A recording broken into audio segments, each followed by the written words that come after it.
안녕하십니까? 축구와 역사 KMSTV입니다. 축구 역사에서 설레발을 떨었다가 가장 크게 당한 사례 중 하나로 꼽히는 요한 크루이프의 축구 레슨 형편없는 드사이 드립을 알고 계시나요? 요한 크루이프의 해당 발언에 대한 일화는 매우 유명하지만 이 역시 왜곡되어 알려져 있는데요.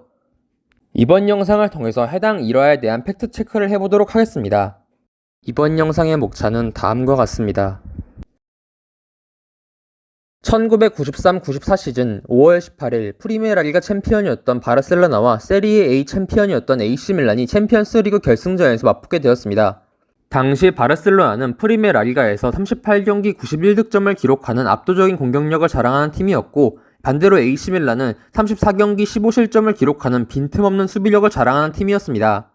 헌데 이 두 팀의 결승전을 앞두고 바르셀로나의 감독이었던 요한 크루이프는 다음과 같은 인터뷰로 AC 밀란을 도발합니다.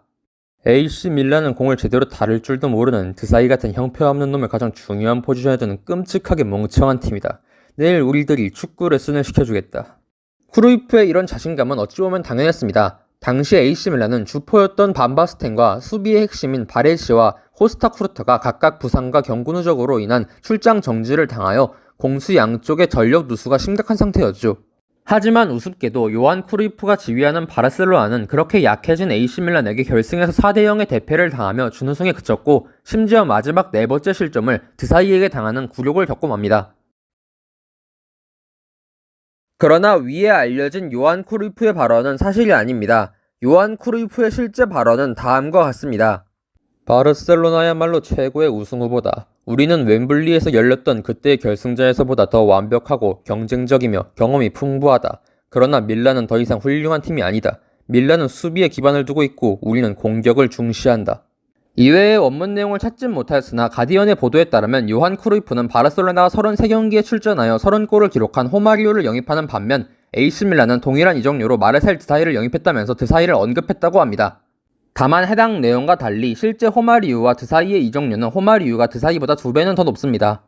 사실 원문 내용이 왜곡된 내용만큼 자극적이진 않았으나 요한 크루이프의 발언 자체가 AC 밀란을 무시하는 내용인 것과 자신들의 우승을 믿어 의심치 않는 설레발인 점은 다르지 않았습니다.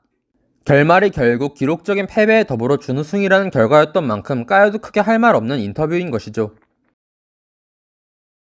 실제 발언이 왜곡된 내용만큼 자극적이진 않았다고 해도 이러한 요한 크루이프의 발언은 AC 밀란 관계자들에게 상당한 자극을 주었다고 합니다. 바르셀로나는 무척 거마했다. 유니폼을 입고 우리를 무너뜨리는 것이 손쉬운 일이라 여기는 듯 보였다. 라우드롭이 명단에 없는 것을 보고 나는 안도했다. 그는 내게 큰 걱정거리였기 때문이다. 우리는 신문을 읽거나 TV에서 크루이프나 바르셀로나 선수들이 말하는 걸 보면서 단호히 결심했다. 우리는 그들이 한 모든 것들을 듣고 보았다. 그들의 발언, 그들이 우승컵 옆에 있는 사진, 그들은 매우 거만했으며 크루이프는 내 우상이었기에 실망했다. 우리는 분노했고 다가올 경기를 위해 더욱 열정을 쏟아부으며 준비를 했다. 카펠로는 더욱 많은 고민을 하고 승리에 대한 확신을 키웠다.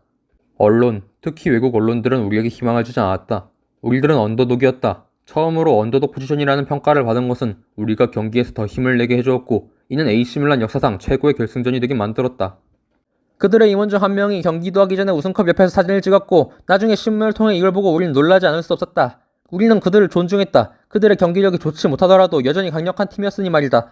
하지만 그들이 어째서 경기를 하기도 전에 벌써 우리를 이겼다고 생각했는지 이해할 수 없었다. 그들의 태도는 스스로에게 좋지 않았다. 바르셀로나와 그들의 감독 요한 크루이프는 경기도 전에 이미 경기를 이겼다고 여기는 듯 보였다.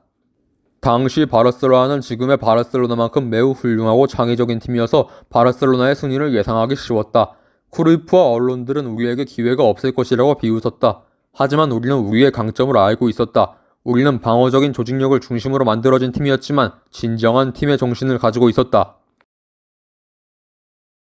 사실 무지막지한 공격력을 앞세워 강력함을 드러냈던 바르셀로나였지만 실상 들여다보면 무너져도 이상하지 않은 팀이었습니다. 당시 요한 크루이프는 미카엘 라우드롭과 극심한 불화를 겪고 있었으며 호마리우와도 사이가 악화된 상황이었기 때문에 팀 내에는 내분이라는 문제가 있었습니다. 또한 바르셀로나의 리그 우승조차도 상당히 극적으로 이루어졌는데 당시 우승 경쟁을 하던 데포르티보를 상대로 승점이 동일한 상태에서 득실차로 우승을 차지했습니다.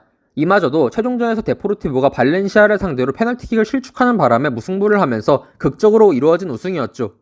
물론 AC 밀란 역시 상황이 좋은 것은 아니었습니다. 레이카르트의 이적과 굴리트의 임대 이적, 그리고 앞서 말한 반바스텐, 바레시, 코스타 쿠르타의 부상과 출장 정지 같은 문제로 AC 밀란의 전력은 약해진 상태였고 리그에서 34경기 15실점이라는 짠물 수비를 자랑하긴 했지만 34경기 36골이라는 엄청난 빈공 문제에 시달리기도 했습니다. 해당 시즌 세리에 A 리그에서 강등을 당한 팀이었던 우디네세와 아탈란타가 34경기 35득점이었으니 그 상태가 얼마나 심각한지 알 수 있었죠. 그러나 AC 밀란은 이러한 위기를 극복하고 챔피언스리그 역사상 최고의 결승전 승리를 쟁취해낸 반면 바르셀로나는 자신들의 약점을 간과하고 상대를 무시하는 오만으로 인해 챔피언스리그 역사상 최악의 결승전 패배를 당하는 굴욕을 겪고 맙니다. 제가 조사한 내용은 여기까지입니다. 개인적으로 팩트체크를 꼭 한번 해보고 싶은 주제였는데 자료찾기가 굉장히 힘들었네요. 재밌게 봐주셨으면 좋겠습니다.